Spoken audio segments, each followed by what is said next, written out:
L&D Nexus podcast, where we explore what it means to grow, adapt, and thrive in the rapidly changing world. I'm your host, Dinah, and today we are talking about embracing change in times of ambiguity, something we are all facing and experiencing in one way or another. My guest today is Fedrick William, a behavior change coach who is passionate about helping people move through uncertainty with clarity and confidence. Fedrick, welcome to our podcast show. We're happy to have you here. And let's start with your story. So, who is Fedrick William, and how would you describe the journey that brought you here to where you are, what you are doing now? All right. So firstly, thank you so much to L&D Nexus and Manus who leads this. And of course, Dinah, thank you so much for making this happen. Quickly getting into the question of who is Fedrick William and what brought me here. So I think this definition of Fedrick William, it keeps changing over a period of time when somebody asks me this question. Like, if I'm doing something in training, I've realized it changes to doing something in coaching, doing something in facilitation, or doing something technical, right? But I think if I have to summarize everything into one neat little sentence, who is Fedrick William? He's a lifelong learner. And the reason I think that that is the most important part about my identity is because it is practically impossible to predict what happens in the future. You can, what a person can plan everything to the last detail, but there are so many things that are not in your control. And if you do not have something called as a growth mindset, which we in psychology call as growth mindset, or that learning mindset, then everything else that you do is not really relevant per se. So yeah, to summarize, I would say I'm a lifelong learner. To answer the second part of your question about what brought me here, my journey, I always say this when I speak with my friends and some of my really close colleagues, that I'm about 40 years old now. I've been earning some sort of income for the last 25 of those 40 years. So I started working at the age of 15 or 16, in fact, like earning money in a way, right? So what brought me here is a function of so many things that either happened to me and then how I chose to respond to those situations based on what I was optimizing for. So it's very tough to kind of summarize, exactly, this is exactly one thing that brought me here. That's not how it happened. A lot of people try to, if you read, or, I read a lot, I write, and, I talk to a lot of people. I think in general, people like to invent this kind of a origin story, like a backstory that, oh, this is what brought me here. Actually, I don't think so. That's true for most people. What brought me here is a function of a lot of circumstances and how I decided to respond to those situations rather than react to them. So yeah, I hope that kind of addresses that question.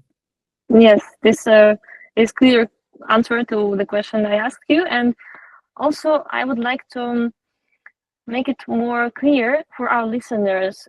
Describe, please, profession of behavior change coach. What is your work actually? How do you help people in these times with your profession? Yeah. So, like probably already read about me, and you know about me. I'm a coach from the ICF, and ICF is let's say the gold standard of coaching today in the world. And ICF also has multiple levels, right? I'm at the PCC level. I've been coaching since 2009. And why behavior change coaching, basically, right? Now, firstly, let me kind of take a step back and explain what is coaching and what is not coaching, right? Mm-hmm. Because I think that definition of coaching is not very clear for most people. And that's where the uh, differences in opinion begin. So Mm-hmm. traditionally, if you think about a coach, you think about something like a football coach or a swimming coach or a basketball coach, or someone who tells you what needs to be done, exactly tells you what needs to be done, right? Now, coaching as a science comes from a gap that existed in psychology, right? Mm-hmm. Now, coaching comes from the school of cognitive behavioral therapy, Mm-hmm. well as positive psychology. Now, when you think about a mind or a brain, the human brain, it's extremely complex. The science of how we make decisions, what motivates us, what makes us click, has been studied, if not, mm, if not like for a few years, at least to 2,500 years. If you go back to the really original philosophers, they still ask this question: what makes us wake up in the morning, right? Things like that. What makes us successful? Now, in coaching, we consider that the client is creative, resourceful, and whole. What that basically means is the client has all the agency and the motivation and the tools available at their disposal to move from point A to point B. However, they feel stuck either because of too many options or it could be so many things, right? And hence, coaching is non directive. What I mean by coaching is non-directive is in coaching, you normally 99% of the time you won't get a direct solution saying, Dinah, this is the problem you're facing. This is exactly what you need to do. The reason being something that worked for Fedrick 5 years ago or 10 years ago in a similar or a different situation that you are facing today as my client, let's say, right? Mm-hmm. Might work or might not work at all, right? The circumstances might look exactly the same, but you are a very different person. My client is a very different person. So Mm-hmm. to assume that exactly the same thing will work is already a false assumption, right? And that is coaching. A lot of my first time clients are surprised that, okay, Frederick is asking me a lot of deep, meaningful questions, and that makes them uncomfortable because they assumed that Frederick has 20 plus years of experience. He's been an entrepreneur. He's moved countries. He's moved industries. He's grown in corporate circles. He's become a coach. So he should be exactly be able to tell me that do this. Mm-hmm. That is a very myopic view. This The is a reason, common view for people who ask to help for coaches or psychologists. They are wishing to get just this magical pill to help them immediately, instantly in the situation. yes, and you said that so right. Think people think about it like as a pill, right? Like I hire a coach or hire a therapist, and everything will be fine from the next day. No, in fact, there might be extremely inconvenient situations after hiring a coach or speaking with a therapist, and that's part of the process, right? Uh, Mhm. I think now going back to your question, and also maybe before I go back to your question, another thing. Now, coaching, and I have to clarify this very specifically. Coaching is not therapy, right? In therapy, it's very clear that the person has a clear psychological disorder, which is classified by, let's say, the American Psychological Association or any other psychological association. So, a coach is not a licensed therapist. There are coaches who are also therapists, and there are therapists who are also coaches. So, you can play both roles. Therapists are more backward looking, like, something probably that happened in the past. Something that happened in your childhood and that hurt or that feeling is still there.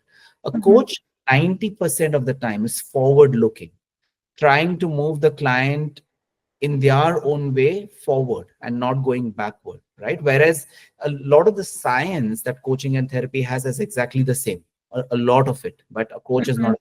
I think our listeners need to clearly know that. um, Now back to your question of why behavior change, right? Mhm. Uh, so if you think about it, right, we are a function of the circumstances we are in, right? And because of those circumstances, or in spite of those circumstances, the actions we take. And I want to highlight the word actions here, right? The Mm-hmm. decisions, the actions, the verb, the doing, the energy is in the doing, right? And not only in the thinking, right? Mm-hmm. And if nothing changes, then nothing changes. You might have heard this quote, right? Like if nothing changes, then nothing changes. Or if you want a new result, then you need to do something different than before. If you try to do Obviously. exactly the same thing and then you expect a new result, it's craziness, it's madness, right? And that's why Mm-hmm. behavior change. Because I think what's happening is a lot of people slowly and steadily are becoming self-aware, are becoming self-conscious, right? What I mean, Mm-hmm. people are stopping to live in a very autopilot kind of a way, right? Like they're questioning the media. We are questioning why we do what we do, and they are Mm-hmm. understanding themselves better. But that's just the start. I think that's just the tip of the iceberg. Now you know that, let's say you are an introvert and not an extrovert. You like to do certain kind of work and you don't like to do certain kind of work. Or you are more analytical than emotional. Now you know yourself because of so many psychometric tests that are available out there, or Mm-hmm. so many other resources, right? But Yeah. now, what do you do with that? You have awareness now, and that's the part where the change part comes in, right? Because Mm-hmm. I hope most of my clients who come in, they come with a goal statement, right? I want to achieve this. For example, I want to move to a director level, or I want to move countries, or I want more work-life balance. I want better relationship with myself and my family. Mm-hmm. And the beginning is, of course, awareness, but the change that needs to come is normally within yourself, and that is a process, and that change is not just at an actions level, but it's at a mindset, a behavior, or a habit level, and hence the behavior change, which is extremely important. Because when that changes, the chances of the goal that you came with for coaching or for anything else like training, the chances of attaining that goal is much higher. I hope that kind of answers. Mm-hmm. Yeah, I understand. And this is actually what is happening with people. We, before changing, we have to understand what we are, who we are, what type of personality we have, and then we have to do some actions, obviously. And this is what I guess you're helping to do with your clients, because the most difficult part in changing yourself, your personality, in growing, is actually acting. Because as long as I think understanding, learning, this is just a theory, but practical part is the most difficult, when you just have to start literally changing your behavior, your habits, your strong habits, which were forming for years. So yeah. Absolutely. I think you hit the nail properly, exactly at the spot, right? Like the change needs to happen. And that awareness, again, is just the beginning. It's a continuous process that happens over a period of time. Yes, and so next question is growing from the complex structure of your work, because what you do is actually very difficult, because you're helping people to uh, see into themselves. You help people to start acting, to start doing something in real life. So what keeps you motivated to do this hard work with different people, having different conditions, having different uh, just start Hmm. stages in their life? So what keeps you motivated for doing this? Hmm. Hmm. That's very important, right? Motivation. Um, but normally, if you ask me, right, motivation is important. It helps you get started. It's basically something that pushes you to just take that first step, right? Mm-hmm, mm-hmm, What's more important than motivation is your values and your vision and what gives you meaning. right? So this is where probably I get into a bit of a story, right? Like I said earlier, I've been earning some sort of money for the past 25 years, right? Mm-hmm. And it's basically been a function of the circumstances, my goals, my vision, right? And I understood, or I realized pretty early in my life, in my teens probably already, that I have a choice at each stage, that either I complain or I do something about it. Mm-hmm. I can choose to sit with a group of people and complain about everything that's not working, or I say, okay, these are things that are not working. What's in my control and what can I do about it? Right. Mm-hmm. And then the equation changes. Maybe I did not know it in exactly these words when I was 15. Right. I'm able to Mm-hmm. put it in those words now after a quarter of a century, let's say. Mm-hmm. But I realize this fact that we all have personal agency. We all have a responsibility. Each person, individual, has a responsibility. Now, what keeps me motivated to do what I do is this, right? So first, it was more like I used to teach somebody physics, chemistry, mathematics, high school students, and that used to give me some money, which I would use for my education, right? And then I joined the corporate world as my first job, and I moved through different roles, right? I got promoted. I moved through different companies. After my bachelor's, I did my master's in business administration, specializing in finance and management. And then I built a career in data and analytics, because of my education in mathematics and finance, and that kind of came naturally, I think. And even in when I built a career in analytics, right? I grew in the organization and I met different kinds of people, in this 25 years, right? And something that is a common thread that I found was leadership. And Mm-hmm. leadership is something that makes or breaks the individual, the team, the company, and in fact, if it makes or breaks the individual, team, and company, then also the society at large. And when I say leadership, don't only mean leading a team, because when most people think leadership, they think, oh, you're leading like a team. I think leadership begins with self leadership, right? How you show up, how Mm-hmm. what do you want to do tomorrow? Are you clear about what your next step is, and how do you show up for that, and how do you do it consistently over and over again? And you might not be leading anyone else, you are just leading yourself in a team, in a Mm-hmm. project. You're an individual contributor, you are probably in your first job, that's self leadership.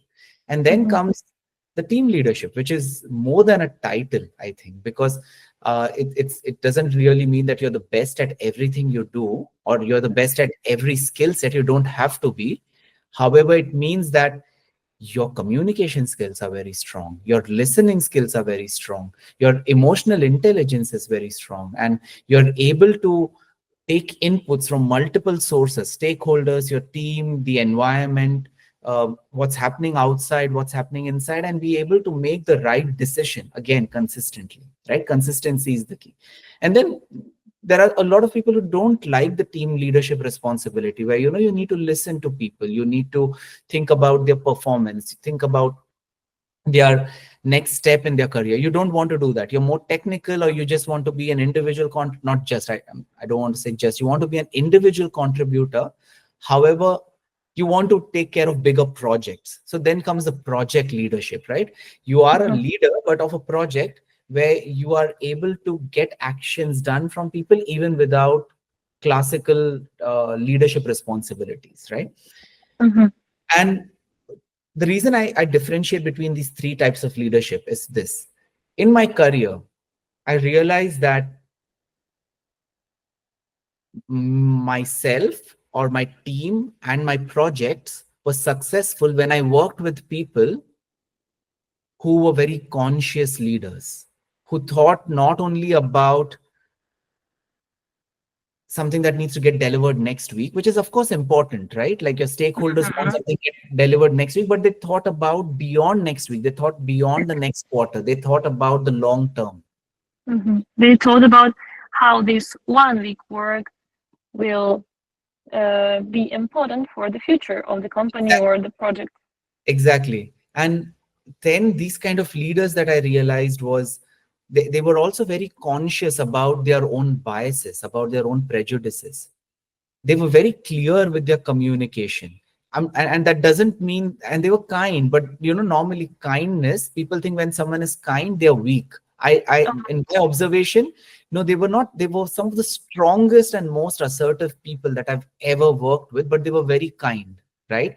When you make a mistake, they will tell you that you made a mistake, but give you a feedback in a certain way that you go back out of the room, or out from their desk back with a motivation that I don't want to make this mistake again, and I want to do this really right the next time, right? So your motivation, or your you as a person, you are not killed by that person. And there are, I can go on and on about this kind of leaders, right? And then I saw on the flips, and these were very small percentage, honestly, right? In my 20-25 years, I can literally name 5 people whose name came up in my mind right now, and I've probably worked with more than 1,000 people, right? So imagine 5 people, right?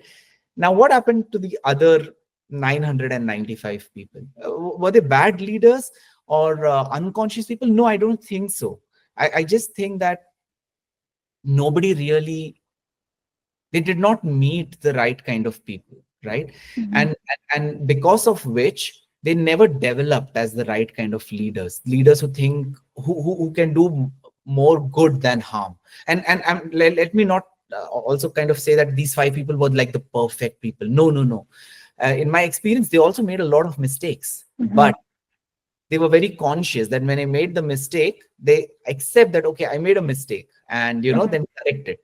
But the other 995, let's say, they made mistakes, but they always, more often than not, thought that no, they're perfect, right? And they try to hide that mistake. And that thought and this observation that I had over the last 20-25 years made me thinking, what are we doing about this? Right?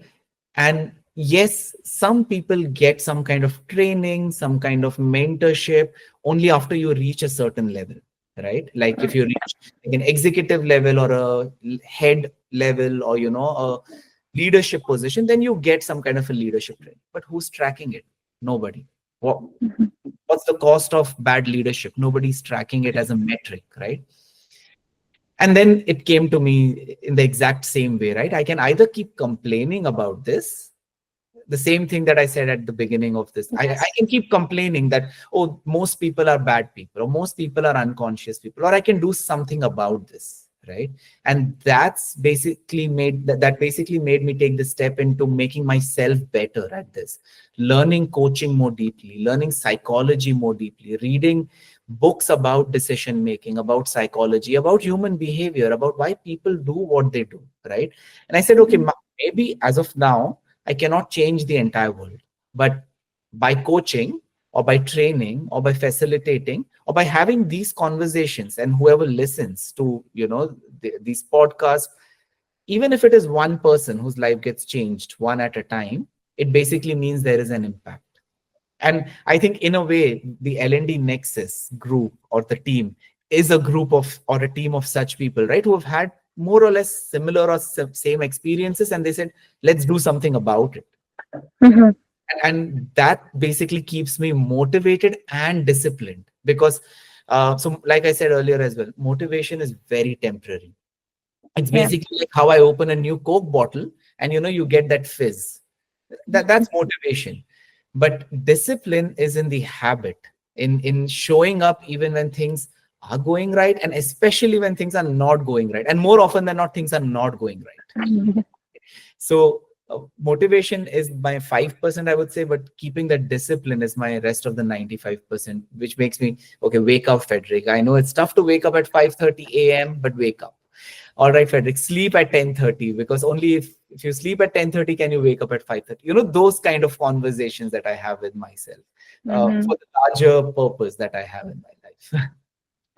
Yes, discipline is main part of achieving all the goals, because as you correctly said, motivation is just the first breath of a new thing that you start doing in your life, but then only discipline will keep you going. And one more question about your way, or your path in behavior change coach. What exactly was the impulse, the main thing, the main reason why you actually started doing this work, not just thinking about it, but started practicing? Like, how did you choose the niche? Okay. The niche topic is always very interesting in our field, right?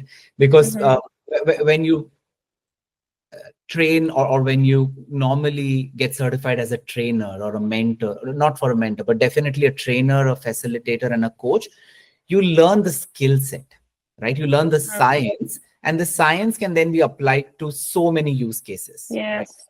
However, in the real life, you know that people don't buy coaching, they don't buy training, or they're not motivated to get facilitated, but they buy a solution to a problem, right? Yeah. So if someone's facing a headache, then they take a certain specific kind of medicine. So if they're not facing the headache, they'll just be not like, oh, I'll just keep taking this medicine because somebody said it's great and it comes on television every now and then, right? Like there needs to be a need, right? Mm-hmm. So I have battled with, or not battled, I've kind of thought about so many niches: technology coach, leadership coach, resilience coach, so many things, right? Mm-hmm. And the reason why I think I kind of narrowed down on behavior and change is because of this.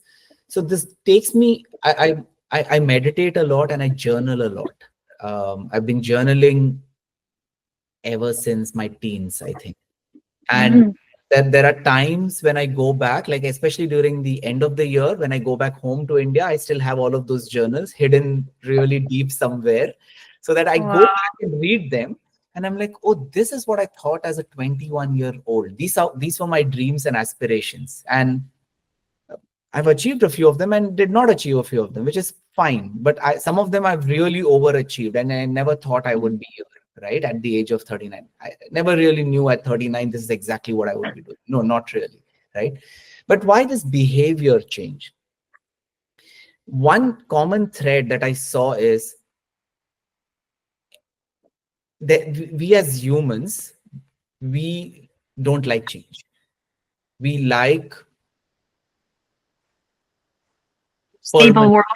exactly, stableness or permanency in everything, be it relationships, be it work, be it the weather, be it food, be it things around us. As soon as there's a change, we need to make an action, and that makes us uncomfortable. And this is something that I did not recognize by someone else's experience, but my own experience, right? Like I had a plan, like a really good plan of what I want to do, at what age I want to get married, at what age I want to move abroad, or what age I want to, like, get promoted, like a plan. Mm-hmm. However, when life happened, and I don't want to get into exactly what happened, Yeah. when something happened that I could not change at all, Mm-hmm. and it felt like my entire life is just falling apart, almost on the verge of depression and anxiety, like real depression. And all those plans that I had, and everything that I'd learned so far, was not really useful anymore. And this took a period of, I would say, 2.5, 3 years of battling with myself, understanding myself better, um, to realize that if nothing changes, then nothing changes, Fedrick. That you can keep blaming the circumstances, or asking, why did this have to happen to me? Or I studied so much, did so much, and now I don't have a job. Like, in general, I'm saying asking those questions uh, was not useful. But what was useful is saying, okay, what is it that I can do in this moment, and how is this going towards my goal? And this brings me to a specific book that I got introduced to. um, I'm sure most of our readers, or listeners, might have heard this. It's called as it's by this person. It's by this person called as Viktor Frankl. He's a Mm-hmm. Holocaust survivor. He is one of the big three psychologists who came from Vienna, along with Adler and Freud. Mm-hmm. His book called as Man's Search for Meaning, right? And it's a very, very powerful book. If there's like one book that everyone must read in is that book, Man's Search for Meaning. Like imagine he's in a concentration camp. He can be killed at any point in time. And Mm-hmm. he did not give up hope in that worst of the times, right? Mm-hmm. Fortunately, we don't live in a world today where we are in a concentration camp and we have a lot more agency and a lot more choice, but we don't take those actions, right? And that book, going back to that book, there's this specific quote which he says, when you're faced with a situation that you cannot change, then you change yourself. Yes, You're and forced this to is change yourself, right? yes, yes. And that hit me very hard at some point, saying there are always circumstances and situations that you cannot change. Mm-hmm. You are forced to look within to change yourself. And now that took me back a few steps, saying, but why do I need to wait for that situation to come where nothing, the situation cannot change at all? Why can I not evaluate myself consistently and make those changes every day, every week, rather than saying I will do it once in 10 years when a big problem comes in my life? So it's like saying, I will work out 5 days before I need to go to the beach so that I can have a really good body. Sorry, that doesn't work, right? You need to work out for the entire year so that you can go to the beach without feeling very awkward about your own body. It's the same Yes, for me. Then I realized that behavior change doesn't have to happen, once the problem comes in, but you need to train yourself every day consistently. And that's how I narrowed down on the niche, behavior change.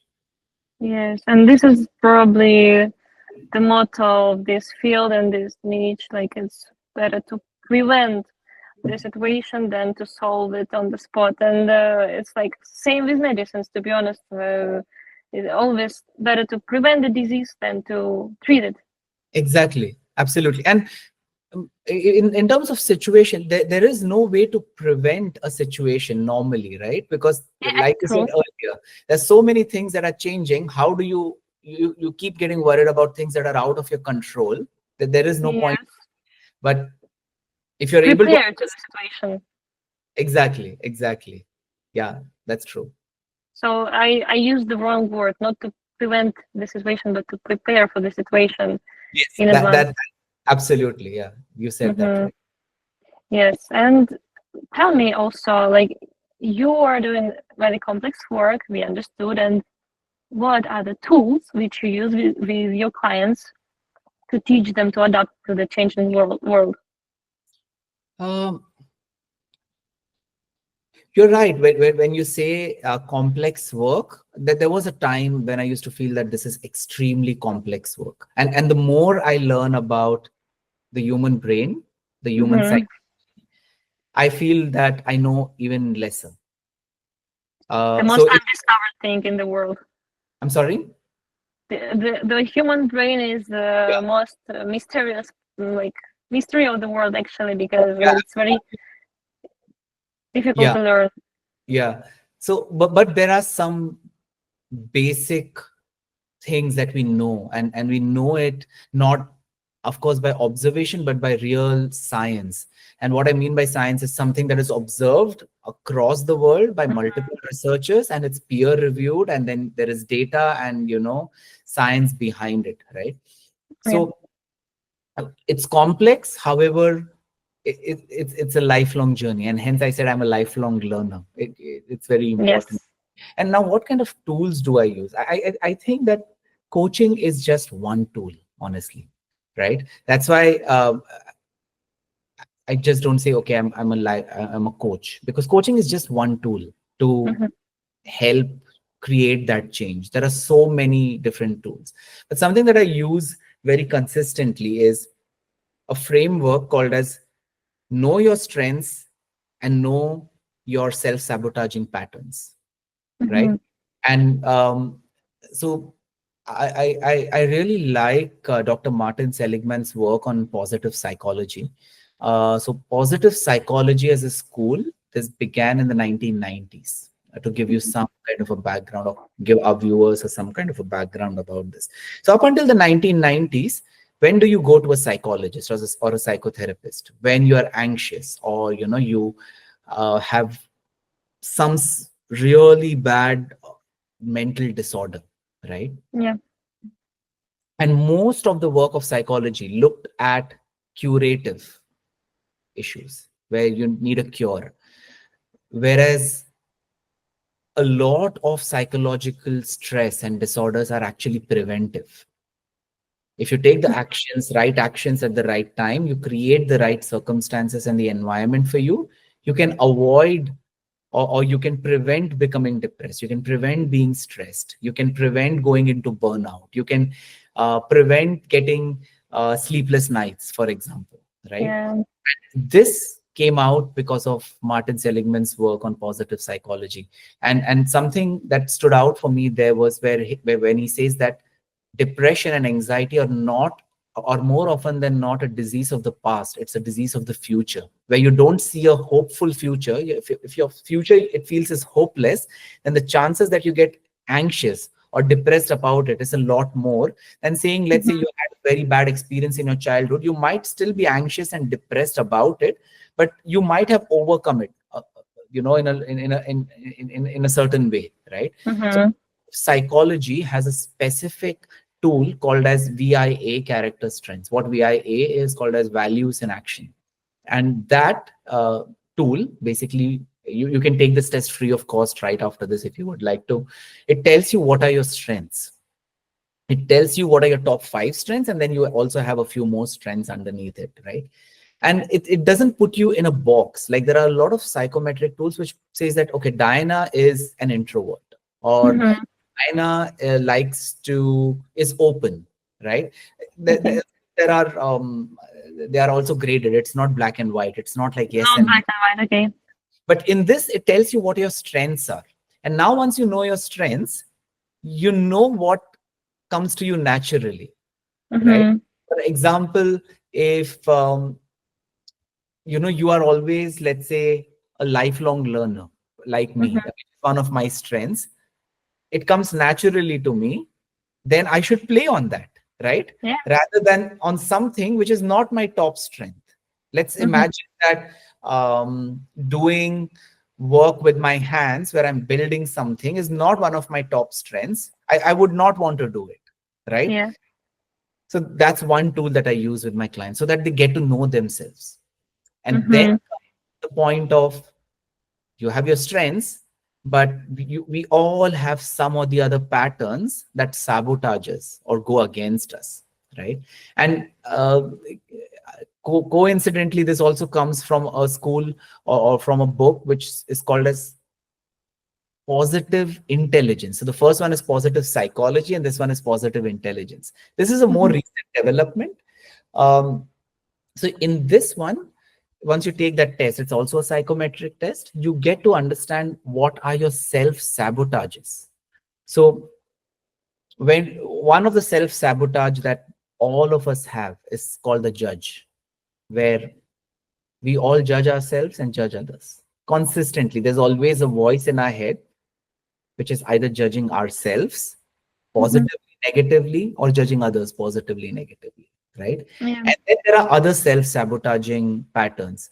For example, I recognized a few years ago that one of my self-sabotaging self-sabotages is I am very hyper vigilant.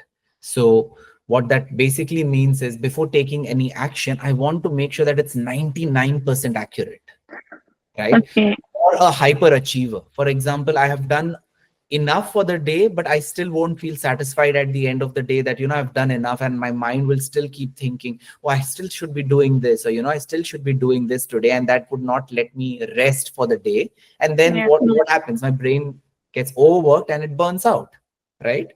So, so the first one shows my clients what their strengths are, right? What should they play on? And the second one shows them what are their patterns. And now this is the awareness part, right? Like I said, this is just the awareness part. But what about then the behavior change? The behavior change comes through coaching, right? Because Mm-hmm. now you know you yourself. but what do you do with this? And with coaching, I help people then identify very slowly and steadily what are their values. Most people might not have even thought about what their values are. What is their vision, and what's their mission? And if they want to achieve this vision and mission, I make people write their last letter on their deathbed, right? Like, what would you want to write on your deathbed? Imagine this is the last letter you're going to write. What is it that you're going to write, right? And which basically then becomes your vision, and then clear that this is what I want to be remembered for. And now Yes. imagine now taking something like your vision, and then your character strengths, and then your patterns. And now when we enter coaching, the person knows themselves and then has that deep and meaningful conversation to achieve something that they want to achieve in the next 6 months. We can't go till, when someone is 80 or 90, when probably they imagine that they will live till then, but they have some goal in the next 6 months. And that goal might be, I want to move abroad. I want a new job. I want to change industries. I want a promotion, etc., etc. And all of this is within certain circumstances, right? Yeah. And then now using within those circumstances, what are the things in your control that you can do? What are the things that you can influence, and what are the things that are just white noise? They bother you, but you can do nothing about it, right?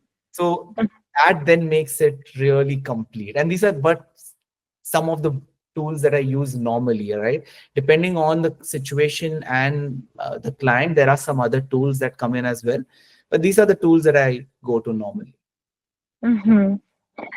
I got idea to ask you about, like, as you said, we all have to learn about self-awareness, learn our strengths, and all the weak points. So my question is, what to do with the weaknesses of our personalities? Because obviously we have strengths, obviously we have talents, and we have to work on talents. We have to work on things which are given to us naturally, because it will bring more success. But what to do with weaknesses which we have within us, how to work, whether we should work on them to grow it. I mean, in terms of make it strong, make it fill the gap, or we should just keep it as it is and somehow adapt and find people in our surrounding who can teach us, who can show us how to fix this weakness.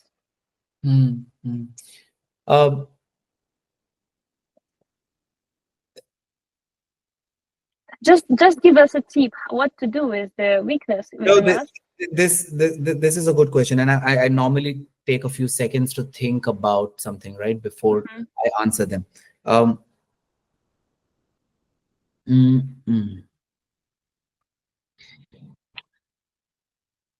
So, this takes me back to a couple of people I really admire. One is, again, Viktor Frankl, and the other is Simon Sinek, right? They say something about this. So Viktor Frankl talks about those who have a why to live, a vision, a why to live. They can bear with almost any how that comes in the way. Again, those who have a why or a vision to live can bear with almost, not everything, but almost any how or any hindrances that come in the way, right? We'll keep it as a side thought. And then Simon Sinek popularized the golden circle in his book, Starting with Why. It's also another great book, right? Especially if you want to live a vision-centered life, you want to question your why, you want to develop your vision, not only for yourself, for your team, for your companies. It's really great, right? And he says in this book, or there's like a great TEDx video by him. If you don't want to read the book, just watch the TEDx video. He talks about most people don't buy the what you do. They buy why you do it. It's the same way, right? What makes you wake up in the day, in the morning, is not like, oh, I want to talk to Diana today. No, it's about why I want to talk to Diana today, and why I'm passionate about this, and why I want to do this for L&D Nexus. It's not the what. Like, the 1 hour is not the what, not what motivates me to do it. It's the why, right? And now going back to your question about your weaknesses, about anyone's weaknesses, we all have weaknesses, right? Yeah. If you use a tool like SWOT analysis, which is a very famous tool, right? Where you map your strengths, when you may want to make a decision about a certain job or certain decision, you do a SWOT analysis. You put your strengths, weaknesses, opportunities, and threats. Even in the VIA character strengths, some strengths are higher and some strengths are lower. That doesn't mean those are weaknesses, but they're less stronger, right? But let's call them weaknesses for the lack of a better word. Okay. If you go back to the why, if you have a why, then the next question that emerges naturally is, to achieve this why, for this vision, do I need this quality? For example, do I need to be more empathetic to be to achieve my vision? Do I need to be more emotionally intelligent to achieve my vision? Do I need to be a clear communicator to achieve my vision? Let's imagine these three are my weaknesses, right? Empathy, clear communication, and let's say interpersonal skills, right? Let's say my weaknesses. And then if it becomes clearer that, oh yeah, I want to be I want to lead a company someday. I want to form my own company. Let's imagine that's the goal of my client. And I want to be able to make sure that I attract funding. I want to make sure that I not only open the company, but it's successful over the next 20, 30, 40 years. And if I want to do that, then interpersonal skills is definitely an important thing for me. Clear communication is important for me, right? Emotional intelligence is important. And now you're in sync with your vision, and the company is again still the what. We're still operating at the what level, right? I want to open a company. Now the question is, why do I want to open the company? Okay, I observe that I am great at some things, and the market, in the market or in the world, there is something that is lacking, and I want to fill that gap. Now that's your why, right? You want to make people self-reliant, you want to make them developed, and now in connection with your why, working on your weaknesses becomes easier. However, if it's a why which says, I have to become a deep numerical analytical thinker, or I have to become really great at numbers, right? Maybe for becoming a CEO of this company, it's important, but not the most important. Yeah, you need to have some skills around, balance sheet, profit and loss statements, about managing funds, etc., etc. But you can at some point hire an accountant or a CFO or a financial planner to do that for you. Then you choose which ones do you want to give more priority to, and then you choose which weakness becomes more important to work on. I never say that, okay, you should just leave your weaknesses aside and don't really worry about them. There are strengths which are clear, which come very naturally to you, and you can play on them more often than not. But then there are certain values or certain aspects that are your weaknesses, and if you develop them, then you can achieve your why in a better way. I hope that answers what you were asking. Okay, understand now. So weaknesses is not just for knowing them and keeping them aside, obviously, but for making clear priorities in your biggest goal to understand which weakness you have to work on to achieve that goal which you see in the future. Exactly. And hence I always talk, not always, but not with all my clients. A lot of my clients come with shorter term goals, which is also fine, right? 3 months goal and 6 months goal. But sometimes then they realize that, wait, this is good, but they are lacking a long-term vision. So just beginning with the why and then reaching the how and the what is most sustainable than saying, I want to become the CEO. This is how I want to become the CEO, which is the how, and this is why I want to become the CEO. Then you will be motivated for a while, but not disciplined for a long time because you don't have the why. So first priority is to build your why. Yes. Oh, wow. If you do it sustainably, then it's like irrespective, again, like going back to what Frankl said, right? Those who have a why to live, the why to live, they can bear with almost any how. Otherwise, if you're operating at the what level, then as soon as there's a challenge, you will jump ships. Yes. You will Motivation will be gone. Because and normally, right, like in most cases, the what is, I want a house, I want a car, I want a job, I want more money. Yeah, those are great things to achieve. Don't get me wrong, I have achieved a lot of that in my life.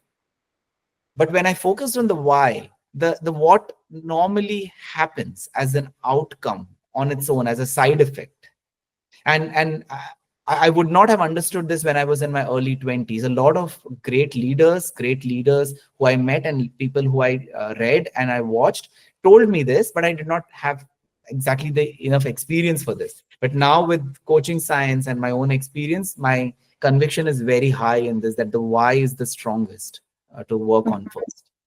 Mm-hmm. Mm-hmm. Yeah, this is very valuable answer and very valuable tips which you gave us. So let's now talk about modern world. It's rapidly changing. Many things are coming to our habits. Our many instruments are appearing in our hands, such as AI, for example. So with so much change in the horizon, especially with the AI, transforming the careers and industries. So what advice do you give clients who feel overwhelmed or anxious about it? Yeah, I think this skill, I would say, right, where you are able, where one is able to face ambiguity and Mm-hmm. still be disciplined and calm, is going to be the biggest skill set for for knowledge workers in the next 5 to 10 years, or even Mm-hmm. maybe 5 years as well. And great that you finally segued into AI in the last few minutes, because over the last 12 months, right, I've attended dozens of conferences, dozens of events, spoken with people from probably almost every background, be it medical technology, be it coaching, be it leadership, be it software technology, hardware technology, friends, family. AI is a topic has come in always in all of these conversations, right? Which basically shows us something, that this is touching everything, everyone, every person, and has the capability of touching everything. So if you ask me, I believe that we are at a cusp, or at a crossroad, where a few years later we'll look into history and read about this in history, right? And that's more the macro perspective. Now, going to the micro perspective, when I say micro perspective, me as an individual, you as an individual, what can we do about it? How can we um, make the best use of this change, right? Mm-hmm. uh, so again, I always go to authors and people, because I learned a lot from them, and I always mention them in my conversation. So one of the, again, another book that I remember reading, which really influenced me as a leader and as a Mm-hmm. coach, is Stephen Covey's 7 Habits of Highly Effective People. Oh. Uh, and his first habit that he mentioned is called be proactive. Now, this book Mm-hmm. was written maybe 50, 60 years ago. I exactly don't remember. Mm-hmm. But the first habit he says is be proactive, right?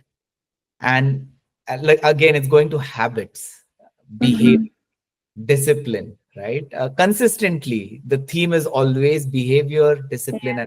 and it says be proactive. And he spoke about, it's not that he made this circle. I think a certain other psychologists in the 1950s created this model. Anyone who Googles circle of control would find it very easily. A circle of influence would find it easily. Imagine Mm-hmm. 3 concentric circles, right? The inner circle, the smallest concentric circle, is called the circle of control. Okay. Okay. Mm-hmm. Circle which is just outside that circle of control is called as a circle of influence. And this circle, let's draw it with dotted lines and not with, hard lines. Okay. And the most outside circle is the circle of concern, which is drawn with a hard line, right? Mm-hmm. Now think about all of the thoughts that we get normally. Okay, AI will take away my job. Yeah. You know what? Sometimes. Yeah, not sometimes. It's a common thing. Like, if every second person I speak with and I ask them, what are your thoughts about AI? I'm worried or I'm anxious that I will not be relevant in a few years. Yeah. AI will do this job. And now, if I have to plot this thought in this circle, this comes in the area of concern, which is the outer circle. Mhm. And then if you ask more questions or plot more of your thoughts, right? Okay, what is the skill set that I'm missing that an AI cannot do? Mhm. Okay, that's a good question to answer. This comes in circle of control because now you're going to your strengths, weaknesses, Yeah. opportunities, and threats, and and you as a person, what's in your control, right? Now that goes to a circle of control. And then now it's the circle of influence, right? Again, like I said, I spoke with so many people and I read and I watched a lot about this. To talk about people who are even developing these AI technologies, right? As someone who's called the godfather of AI, I don't know if he's Sir, but he's called as Jeffrey Hinton. Mhm. He talks about this a lot that we are moving at a pace which is much faster than we can handle, right? Mhm.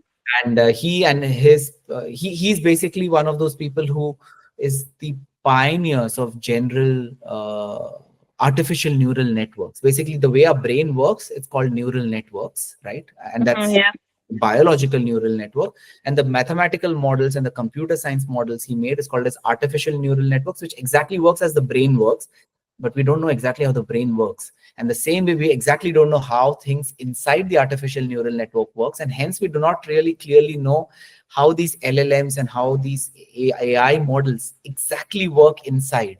And that's why Mhm. the scientists who are also developing this are extremely surprised sometimes at the way it thinks, the way it analyzes, and the output it gives, because it's an artificial neural network self-learning inside, right? Yeah. Now, going back to the question that we had, right? This is like a neat segue there. When you speak with people or hear people like this, and even the founders and co-founders of some of the biggest AI LLM companies today, they don't know how the future is going to look like. Yes. So, of course, this adds to my anxiety, your anxiety, and everyone's anxiety. However, it's again in the circle of concern and not in the circle Mhm. of control. But we need to develop a very, very responsible world in a way that it's sustainable for all. It's not just sustainable for the big companies, or only the big companies become richer and richer and individuals become poorer and poorer. When I say individuals, people who do not have the same kind of tech skills, people who do not have tech skills at all, for example, let us say, right? Their jobs are automated, and now what do? So identify things that are in your control, absolutely necessary, but also identify that are in your circle of influence. So this podcast that we're doing right now, right? It's in a circle of influence. We will record this, we will put it up on different platforms. People will Mhm. listen to this, which then makes them think, oh, what is it that I can do responsibly with AI? Can I just use it anywhere and everywhere? Mhm. Can I be more ethical with AI? When there is a decision to be made in my own organization, in my own world, how can I be very conscious about what things can be done with AI and what things cannot be done with AI?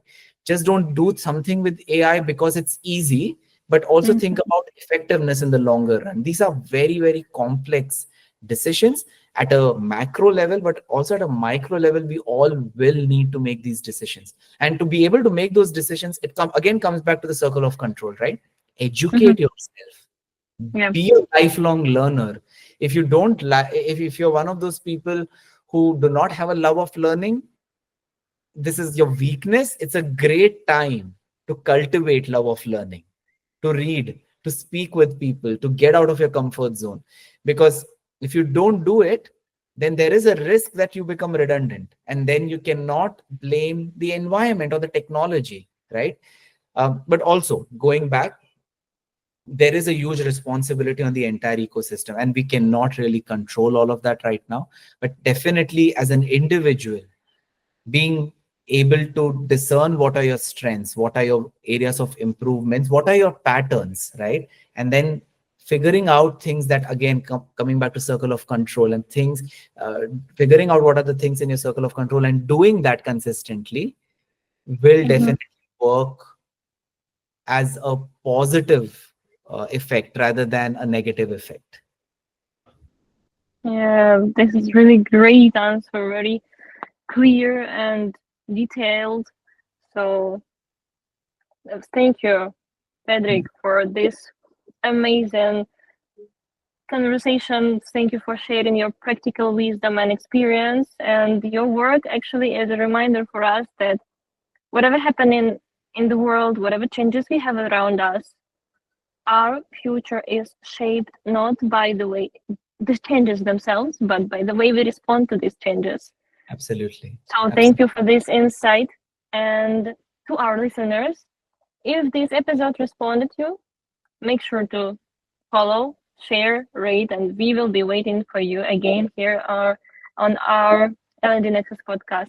Thanks for your attention. Until the next time, stay open, curious, and keep moving forward.